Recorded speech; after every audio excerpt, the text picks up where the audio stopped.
In this video, I'm going to share with you top 5 reasons why getting a free design is utterly useless.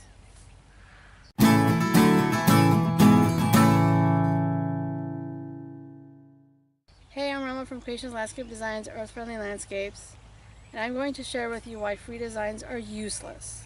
But before I do that, I make videos about drought-tolerant landscapes, California native landscapes, sustainability, zero waste, anything and everything in between. So if you'd like to get more of that content in your feed, then hit the red subscribe button. I'm also a residential landscape designer based out of Southern California. So if you do live in SoCal and you need landscape design services, I'll have a link to my business website down in the description of the video. Let's get started. So recently, some agencies and other sites have been offering free designs. These were designs that were drawn by some landscape company or some landscape architect or some landscape designer. And you can basically download for free. The websites give you a bunch of different options. You take a free PDF download and you can use that design within your landscape. But that's not really good, because those designs, number one, were not specifically tailored to your house. Nobody came to your house, measured your specific front yard or backyard, and created a design that specifically worked for your area. Nobody did that. These plans are very, very generic, and that's the second reason. They're too generic. They're not specific. They are not customized. They are not tailored. And most of the plant material within these landscapes are cookie cutter plant material. Why? Because it's very easy. Less time, less creativity being the third reason to design with these plants. And there is no creativity involved. It assumes a generic yard. Maybe there's some lawn, maybe there's just some plant material.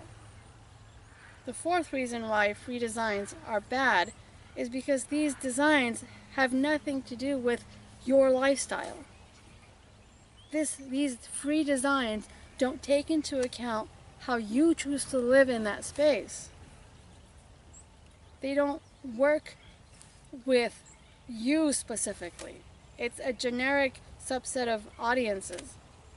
And I'm willing to bet that you do not want to have the generic everybody and their cousin has it kind of yard. And I'm willing to bet that your tastes and preferences are not generic.